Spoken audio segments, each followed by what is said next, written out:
The Democratic Socialists of America and Communist Party USA held their first ever leftist town hall in Spokane. Lynnea Kaylor reports. They seemed like strange bedfellows, at least on the surface.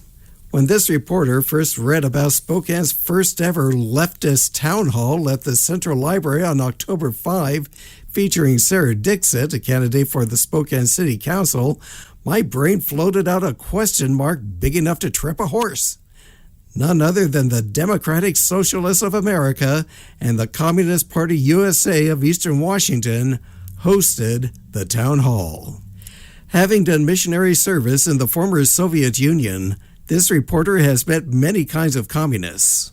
A democratic socialist isn't quite the same, but both may find common ground in anti-capitalist opinions. What follows are views not necessarily those of this reporter or of KYRS. It appears that one organizer, Michael Doyle, properly belongs to neither camp. I asked him how the two groups actually got together. He said, I personally have been trying to get involved with different groups because, I recognize we do have a lot more in common than we've been led to believe. And just as far as this town hall is concerned, both groups, the Communist Party and the DSA, they wanted to get to know Sarah a little better. Both democratic socialists and communists refer to their societies as socialist. A local or centralized entity owns or controls the means of production while representing society. But specific definitions vary almost as widely as there are people. What was Michael's view? Generally, socialism is ideally the transitional stage between capitalism and communism, which from historical understanding or the theoretical understanding is basically just the community coming together, working together to meet our need and solve our problems without a hierarchical overlord type of situation. His view differs from that of Kelly Adams, representing the Democratic Socialists. Kelly said, I think the idea of socialism and respecting your common neighbor and things like that is a little bit more universal. There used to be, in fact, recently in the National Socialists of America, Democratic Socialists of America bylaws, there was a law that dates back to the McCarthy era where you could not be a member of both DSA and a party like Communist Party or BSL or something like that.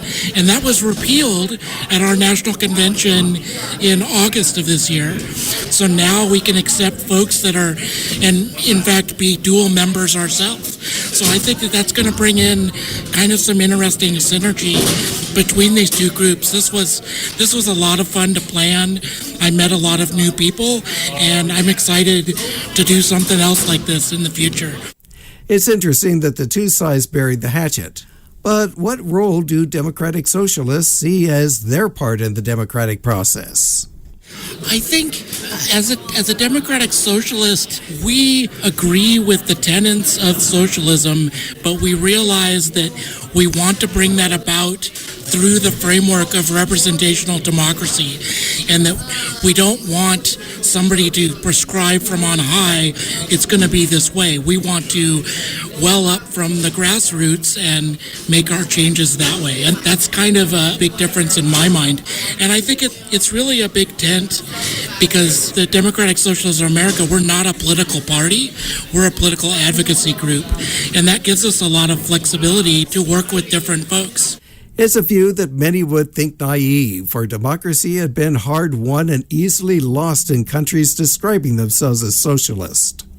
Even that day's town hall had its critics, including one online who decried it, calling it, quote, a slap in the face of veterans, unquote. Of course, those veterans also worked for reconciliation between the superpowers.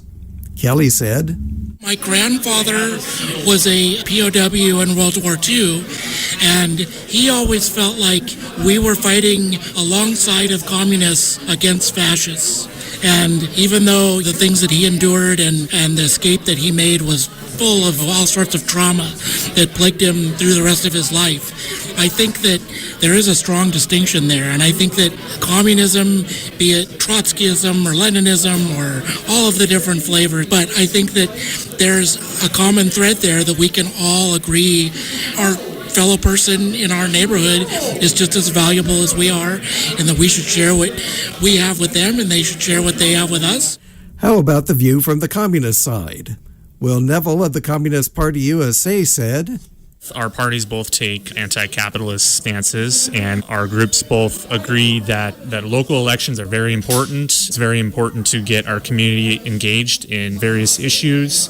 As you may have heard from this town hall here, there are issues talked about such as housing, police accountability, infrastructure, things going on with our transit, and things like that." How then does the Communist Party USA describe itself today? Have they evolved? I will say that the Communist Party USA has been around since 1919. It formed a couple years after the revolution, which created the Soviet Union.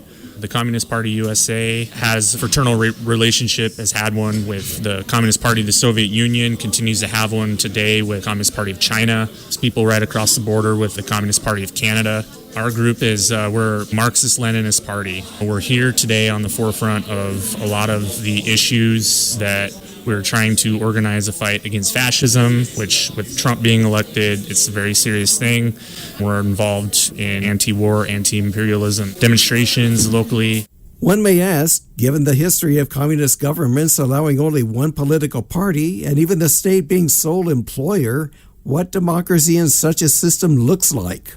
Will said, "It actually kind of goes back to Marx and Engels, where they talked about this concept of the dictatorship of the proletariat. Think of that as like a workers' super democracy, where people can have democratic say in outcomes of their lives. We don't have that in the U.S. democracy right now. I mean, it's what we call a bourgeois democracy, where we have limited rights. It is a democracy. It's often, monopoly capital that dictates the outcome of public policy, as we've seen. What Will describes is Soviet democracy, in which a local committee called a Soviet uses voting to make local decisions and sends its representatives to more centralized Soviets. What existed in the USSR was more often top-down than grassroots. But here's where the main U.S. parties also need some soul-searching. For today we're in an area of authoritarianism, described often as a backslidden democracy. Socialism and communism could be grassroots, but so can the other parties, so long as we allow critical thinking and independent inquiry. Organizers for the Leftist Townhall regarded their effort as a resounding success, more folks attending than anyone had expected. After their effort, what remains to be seen is whether other parties can bury the hatchet as well. For KYRS Local News, I'm Lynnea Kaylor.